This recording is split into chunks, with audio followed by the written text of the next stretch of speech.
Deus pode naturalmente dar dons diferentes para uma pessoa a partir da fé. O maior dom que Deus oferece às pessoas é o dom da fé. Um dom derramado em abundância pelo Espírito Santo. O que seria da vida humana em sociedade sem os talentos, as aptidões de cada pessoa? Ou como seria a sobrevivência humana se todos tivéssemos as mesmas aptidões?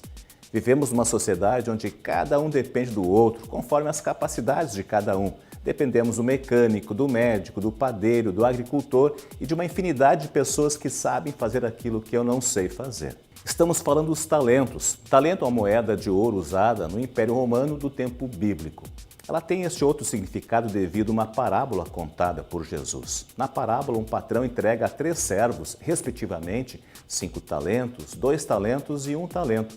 Os 2 primeiros investiram o dinheiro e dobraram o capital. No entanto, o terceiro enterrou a moeda de ouro e, quando o patrão voltou de viagem, ele devolveu o dinheiro ao seu senhor. Os 2 primeiros receberam elogios, mas o terceiro foi punido porque trouxe prejuízo pela desvalorização. Jesus não quis dizer outra coisa. Enterrar os talentos, dons, aptidões é a pior coisa que existe num mundo onde um precisa do outro. É falta de amor. É assim também na igreja, quando o apóstolo Paulo escreve na primeira carta aos Coríntios que, para o bem de todos, Deus dá a cada um habilidades, dons. Qual é o meu talento? Qual é o meu dom? Como identificar o dom, os dons que Deus me entregou? Este é o assunto de hoje, os dons. Este programa pertence à Igreja Evangélica Luterana do Brasil e convidamos você para permanecer conosco, pois queremos ser uma boa companhia para você.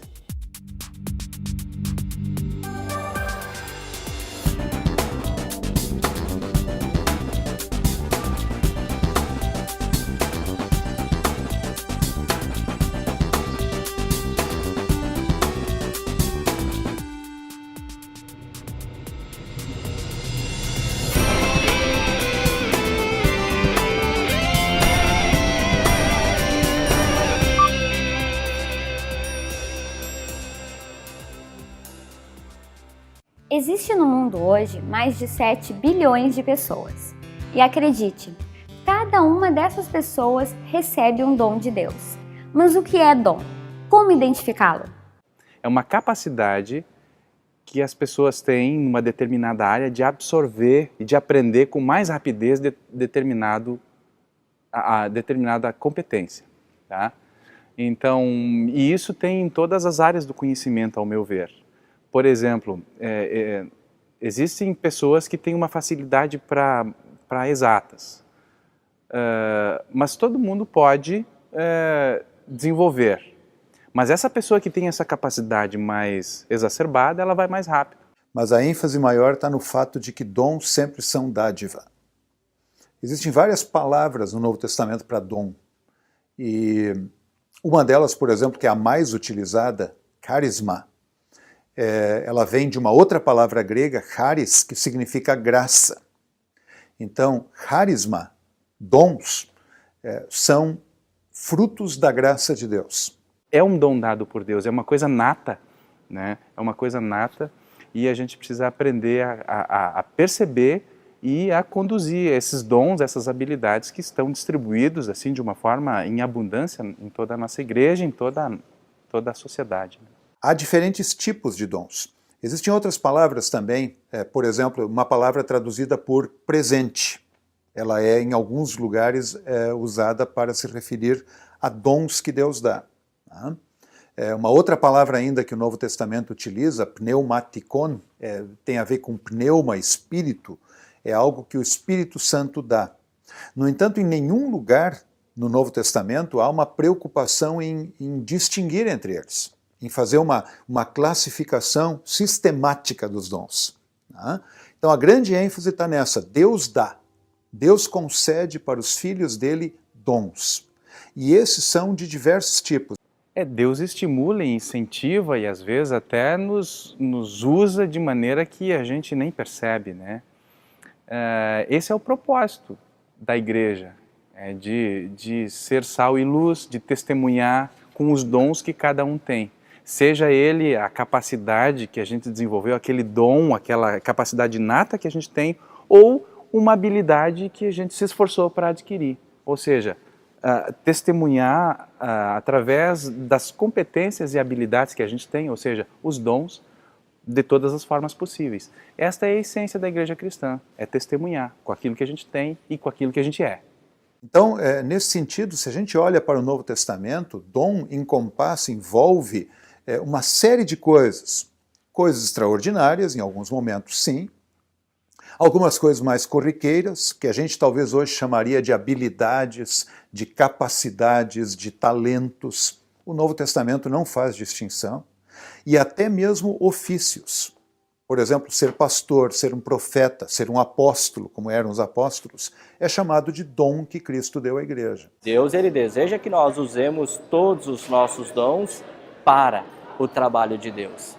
Veja só, se tem aquele que prega a palavra, tem também o outro que pode entoar cânticos.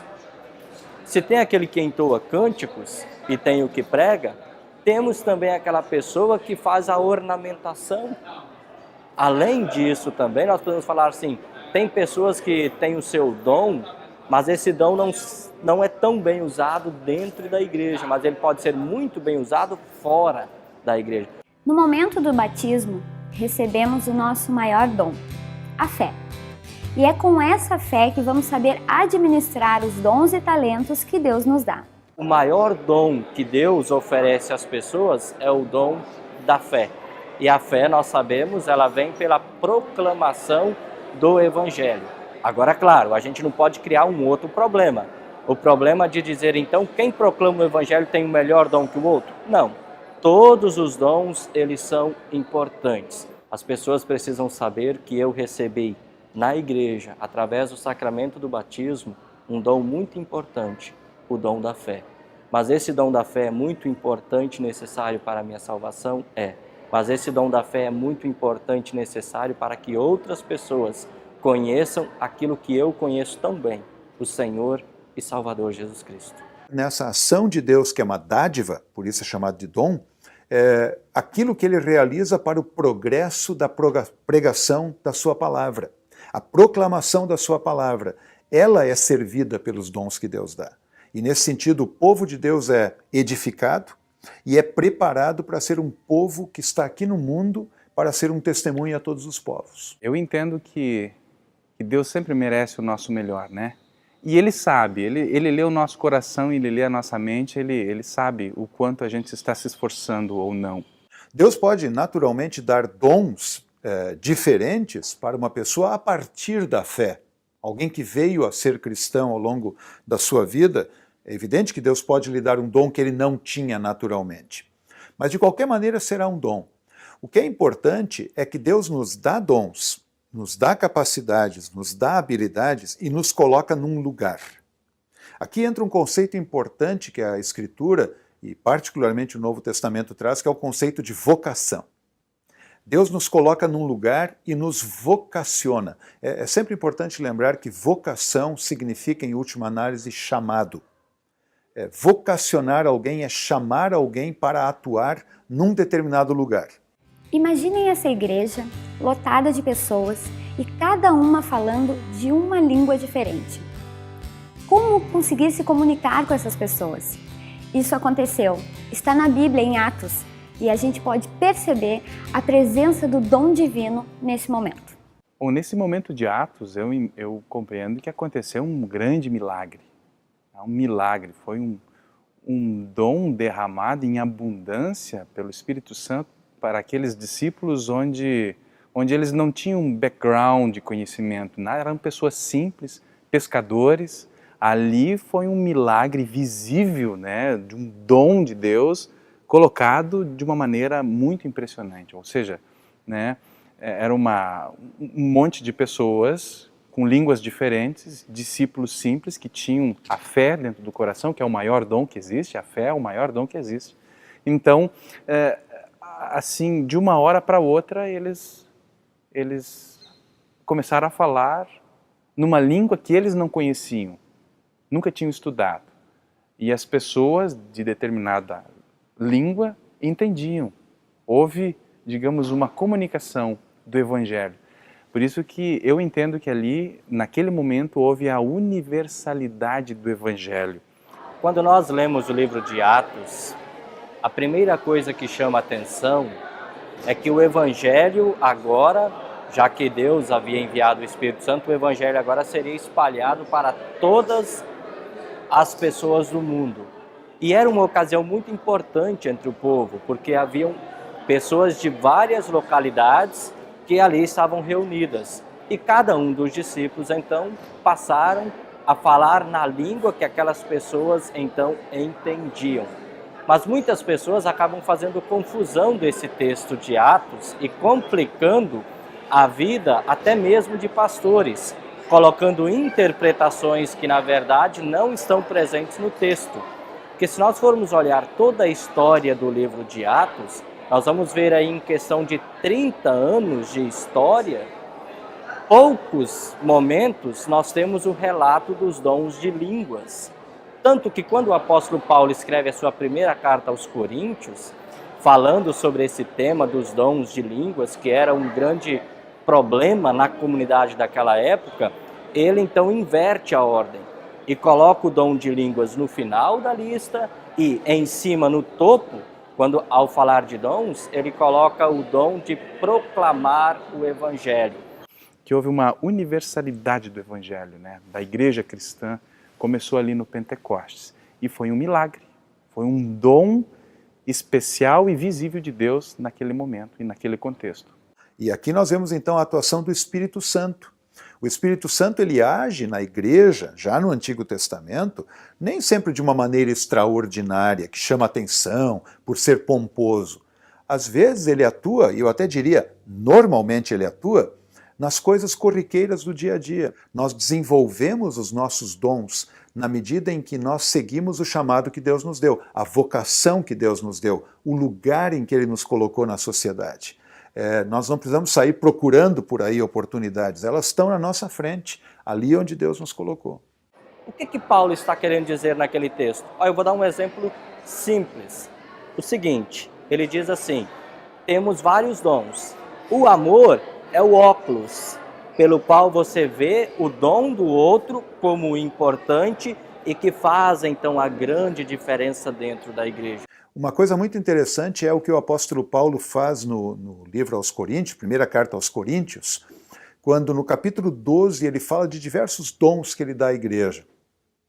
No capítulo 14 ele vai falar de alguns dons, particularmente que existem no culto, a pregação do evangelho, por exemplo. E lá entre o capítulo 12 e o 13 aparece como que com um parênteses, 1 Coríntios 13, um texto tão conhecido que fala do amor. E é interessante que algumas traduções da Bíblia até colocaram um título, o amor é o dom mais importante. O curioso de tudo é que essa frase não aparece no texto. Paulo mesmo não chega a chamar o amor de dom. A gente pode considerá-lo um dom, é uma dádiva de Deus, mas Paulo dá um outro nome. Ele diz assim, agora eu vou passar a dizer para vocês sobre um caminho extraordinariamente excelente, que é o caminho do amor. Isso nos ajuda a entender que os dons de que ele fala no capítulo 12 e no capítulo 14, tem lá no meio o capítulo 13 que fala do amor. Por quê? Porque o que Deus está dizendo é o seguinte, todos esses dons que ele concede perderão o sentido se não forem exercidos com amor ao próximo. Muitos são os dons que usamos em nossa igreja. O teatro, a dança litúrgica e a música. A música está presente em tudo em nossa igreja. E como podemos identificar essas pessoas que têm esse dom para esse lado da música? Realmente é um dom? É uma capacidade de aprender? O dom da música na igreja, a gente precisa desmistificar alguma coisa. A pessoa, no primeiro momento, as pessoas incentivam, ela vai lá, começa a tocar, começa a cantar, né? E o fato de ter assim conseguido não significa que ela não possa desenvolver mais, sabe? E isso é uma coisa que a gente procura incentivar e estimular a igreja para, mesmo que tenha ou não tenha aquela habilidade nata, todo mundo pode se esforçar. E quanto mais as pessoas se capacitarem, quanto mais elas puderem se organizar, elas vão ser melhores ferramentas nas mãos do Espírito Santo. Sobre dons, é muito importante que nós falemos o seguinte: os dons, eles são importantes não apenas na igreja. Os dons são importantes para fora da igreja. Por exemplo, na parte da música, a gente na igreja pode até participar ou cantar meio desafinadinho ou tocar mais ou menos, porque as pessoas estão entendendo a essência do Evangelho, né? Agora lá fora, para chegar na essência do Evangelho, que é o texto, que é a intenção do conteúdo, né, passa por uma forma. E essa forma, se ela for mais ou menos, a pessoa vai dar, tá meio engraçado. E o que ele cantou mesmo? O que ele estava tentando passar com aquilo? Se perde. Então essa questão da capacitação, de melhorar, né, essas coisas, isso faz muita diferença lá para o testemunho, principalmente o testemunho externo. Quando nós falamos de dons, de dádiva que Deus dá para o seu povo, para beneficiar os que estão em volta, quando nós falamos em vocação, sobre o lugar onde Deus nos colocou e o chamado que Ele nos deu para atuar lá, nós não ignoramos que também há a necessidade para o nosso trabalho, para um bom trabalho, de planejamento. Nós planejamos aquilo que nós vamos fazer, nós pensamos naquilo que vamos fazer, nós calculamos aquilo que é preciso realizar, olhamos para os meios que dispomos. E isso é importante, isso é bom que aconteça. E na parte da música, eu percebo assim que é muito importante essa coisa ficar muito clara, né? Mesmo a pessoa tendo um dom, ela também pode se capacitar e melhorar, digamos, o seu serviço na sua comunidade, né? Isso é muito importante frisar. É estudar. A gente precisa estudar, precisa se capacitar. Quanto mais capacitado a gente tiver, melhor a gente vai conseguir servir, né? Ou, de um outro ponto de vista, com mais condições a gente vai atrapalhar menos o Espírito Santo. Infelizmente, o termo vocação hoje em dia perdeu muito do seu significado e foi tornado muito algo interior e individualista. Vocação hoje em dia quase significa aquilo que a pessoa sente, aquilo que a pessoa gostaria de fazer. Quando, na verdade, a vocação é um chamado de Deus para diversas funções no mundo, para atuar com os dons que Ele deu. Aquela palavra de Paulo que diz assim, fiz-me de tudo para com todos, para mim me vem à mente agora como uma palavra assim de estímulo e incentivo, né?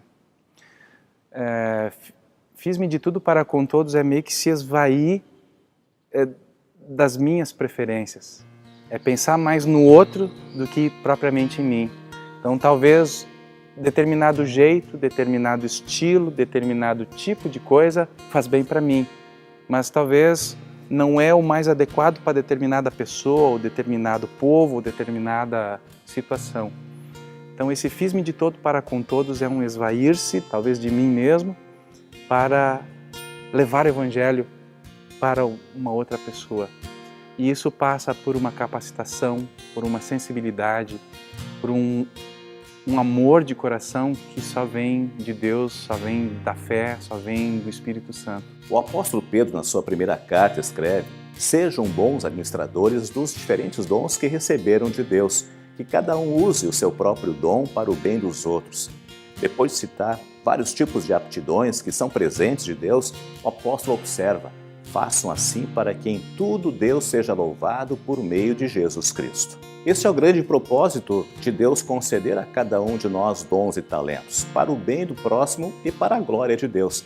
Quando servimos uns aos outros na igreja e na sociedade, acontece uma reciprocidade, uma troca de serviços e todos são beneficiados. E a grande motivação para este dar e receber é o amor de Deus, que entregou o seu Filho Jesus, o maior dom que alguém recebe através da fé, que também é um dom do Espírito Santo. Deus tem um maravilhoso propósito na tua vida, na vida de cada um de nós. Ele quer o nosso bem, a nossa felicidade, neste mundo e na vida eterna. Para isso acontecer, Ele nos oferece uma infinidade de dons para o bem dos outros e para a glória de Deus. E no final, para o nosso próprio proveito. O programa CPT termina aqui. Você pode interagir conosco através das redes sociais e também por nosso e-mail, programacpt@ialb.org.br. Que Deus esteja com todos e até o próximo programa.